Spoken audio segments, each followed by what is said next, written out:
La solidarité au cœur, saison 2, un rendez-vous que vous donne pendant le mois de Ramadan l'ONG Muslimans sur Beurre FM. Alors on dit souvent que le mois de Ramadan c'est le mois de la solidarité et du partage par excellence, mais la solidarité c'est toute l'année pour les ONG. Exactement. Ça il faut le penser. Vous venez d'entendre sa voix, c'est Louisa Amécrante qui est avec nous. Bonjour Louisa. Bonjour. Je rappelle que vous êtes community manager chez Muslimans et c'est vous qui êtes en charge des réseaux sociaux. Et les réseaux sociaux, on le voit, on critique toujours, mais ça peut être au service de la solidarité. Exactement, community manager, c'est la traduction en anglais de chargé des réseaux sociaux. Donc moi je m'occupe des réseaux sociaux, de poster régulièrement, d'animer la communauté, de montrer nos actions, d'aller sur les terrains également, donc de montrer ce que l'on fait, de montrer où vont les dons. Et les réseaux sociaux, ça peut être critiqué, mais ça a énormément d'avantages et de points positifs. Oui, c'est mobilisateur et c'est rapide en fait. Exactement, et c'est une vitrine pour nous en tant qu'ONG. Ouais, et c'est vrai que les donateurs ont besoin de savoir ce que devient leur argent. Exactement. Et puis sur les réseaux sociaux, il y a une cible qui est très intéressante parce qu'on est dans les jeunes qui vont qui grandissent quoi, et on veut leur montrer ce qu'est le monde de l'humanitaire, ce que sont les ONG. Donc voilà, on veut un petit peu mettre ça en avant, les métiers de l'humanitaire et nos projets sur les terrains. Beaucoup de... Alors, je mets des guillemets, d'influenceuses et d'influenceurs aiment bien partir sur le terrain avec les ONG aujourd'hui. Oui, c'est vrai qu'ils aiment beaucoup ça. Il y a un vrai mouvement, je trouve. C'est vrai, ils aiment beaucoup ça, mais je trouve que c'est super intéressant de voir que les influenceurs, donc les Instagrammeurs, etc., qui ont une communauté, s'intéressent à l'humanitaire parce qu'au final, ils vont utiliser leur communauté à de bonnes fins, et je trouve ça intéressant. C'est bien de mobiliser finalement. Bien sûr. Alors je rappelle que Muslimans est une ONG de solidarité internationale à vocation humanitaire fondée à Paris en 2007 et que vous êtes présent à Paris, mais pas que, vous êtes présent en province également. Exactement, nous sommes présents à Lyon, 254 rue de André Philippe, dans le 3e, et sur Marseille, 11 place Marceau, à côté du marché Soleil, dans le 2e arrondissement. Et c'est là que vous êtes, vous ?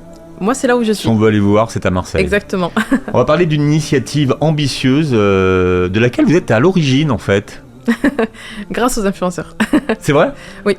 Alors ça s'appelle les villages modèles et c'est un projet global en fait. Exactement. Alors le principe de village modèle, c'est vraiment d'apporter toutes les commodités à un village. Donc on va dans un village qui manque d'eau, qui manque d'école pour les enfants, qui manque d'infrastructures en termes de santé, etc. Et en fait l'objectif c'est de leur apporter toutes ces commodités-là pour que le village puisse être autonome et pour qu'il puisse avoir vraiment toutes ces fonctionnalités. Alors ça commence par quoi ça ? Alors le plus important, l'eau. L'eau c'est l'or. Donc vous faites quoi ? Vous faites un château d'eau, vous faites un forage ? Exactement, c'est un forage qui est creusé en profondeur avec un château d'eau qui va stocker l'eau. Et ensuite tout ça fonctionne avec des panneaux solaires. Et ensuite, on met des points de distribution dans tout le village. On essaye de répartir de manière assez équitable pour qu'il y ait un robinet, donc c'est une sorte de fontaine, à proximité de plusieurs habitations, 5-6 habitations. Voilà, comme ça, les populations peuvent avoir de l'eau à portée de main. Ouais, c'est distribué. Là, vous touchez combien de personnes à peu près sur un village modèle ? Dans les villages, ça peut aller à peu près 1000 habitants, un petit peu plus. Voilà, c'est des villages... où il y a pas mal de populations, donc on a le centre du village et puis on a un petit peu les populations qui sont un petit peu excentrées mais qui dépendent de ce village au final. Alors donc le forage d'eau, ensuite on a l'école, l'éducation, c'est l'une des priorités chez Muslimans pour que les enfants puissent avoir accès à l'éducation parce qu'on le sait, l'éducation c'est une façon de s'en sortir, de sortir de la pauvreté. Donc voilà, on apporte l'eau, l'éducation et ensuite on apporte le centre de santé. Donc voilà, la santé c'est super important pour les populations parce que on veut leur empêcher de devoir parcourir de nombreux kilomètres pour aller se soigner. Donc voilà, on veut leur apporter aussi cette commodité-là. Oui, c'est la santé sur place en fait. Exactement, qui est primordiale au final. La santé, ensuite, on a le jardin communautaire. Alors c'est quoi le concept du jardin communautaire ? Alors le jardin communautaire, on part sur 1 hectare de terrain.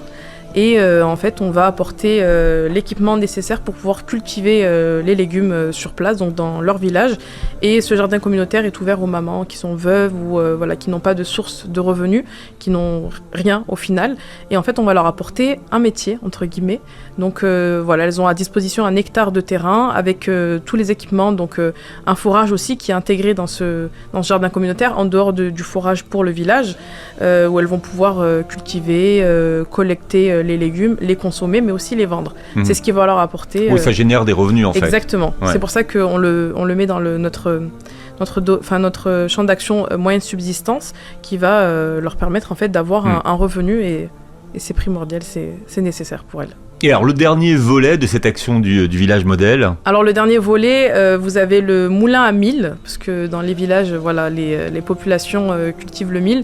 Donc, on a un moulin à mil et l'électrification du village. Donc, des lampes solaires, qui marchent à panneaux solaires, ouais. Exactement, pour que la population puisse circuler librement et surtout en toute sécurité à partir de la tombée de la nuit. Alors, ce sont des projets qui sont ambitieux, qui ont un coût.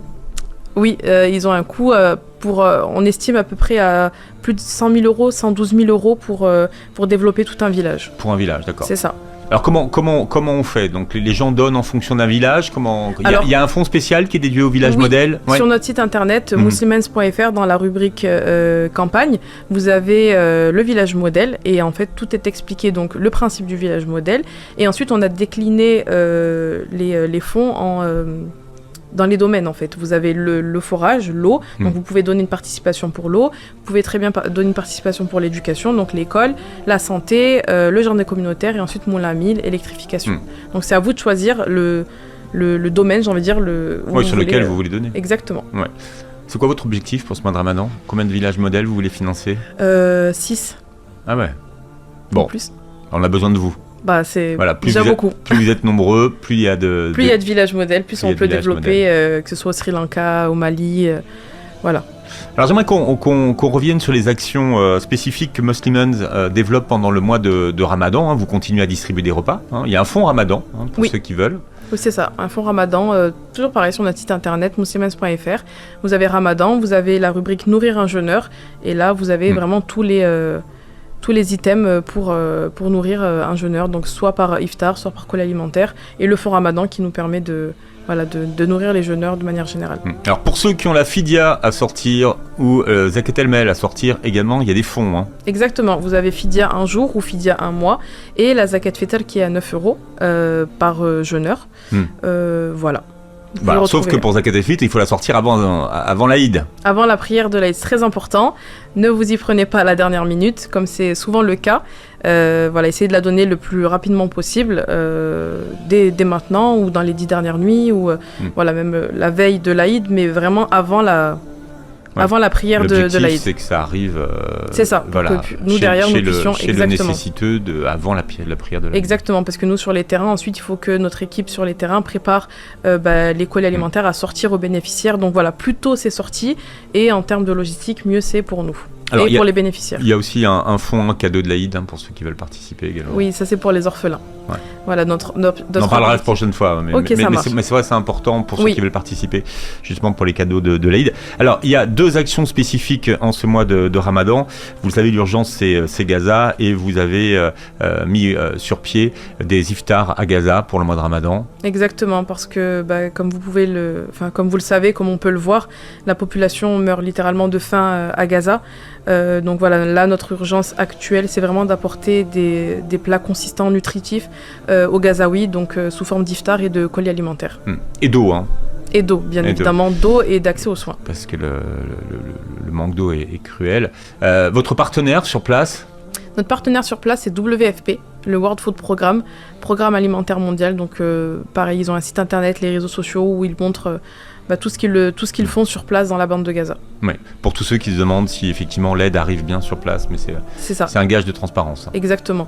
Après, de notre côté, on essaie d'être transparent le plus possible. Nous, notre collecte, elle est aléatoire. Dès qu'on peut envoyer, on ouvre notre collecte, et dès qu'on peut pas, on la ferme et on informe nos donateurs. Là, récemment, on a pu la réouvrir, donc voilà, c'est l'occasion de donner, de nourrir un jeûneur à Gaza. Ouais. Et puis la dernière action, c'est les dates solidaires. Le mois de Ramadan est le mois des dates. Vous pouvez offrir des boîtes de dates pour la bonne cause. C'est ça, ce sont des boîtes solidaires. Je vous montre la plus belle, c'est ma préférée. Ouais, ça tombe bien, c'est la mienne. Voilà, donc c'est une boîte de dates. C'est des dates Medjool, qui ont été collectées en Jordanie. À l'intérieur, vous avez notre petit prospectus avec nos projets. Et voilà, c'est un achat solidaire. C'est une boîte qui coûte 15,90. C'est 15,90 de dons, donc qui sont reversés dans nos fonds alimentaires, eau et nos fonds généraux. Alors là, ça ne doit pas ce que vous faites à la radio, mais effectivement, vous montrez que chaque boîte, finalement, a une destination bien particulière. Exactement. La orange, c'est pour nourrir les plus démunis. La bleue, c'est pour offrir de l'eau potable. Et la grise, bleu clair, j'ai pas su la définir comme couleur, mais c'est pour nos projets généraux. Toutes les informations donc sur votre site. C'est ça, sur notre site internet muslimens.fr et nos réseaux sociaux, notamment Instagram, Facebook, X, TikTok, muslimens.fr. Bien, en tout cas, encore quelques jours pour profiter de ce mois de la solidarité. Merci Louisa d'avoir été avec nous, puis à très vite. Merci, au revoir.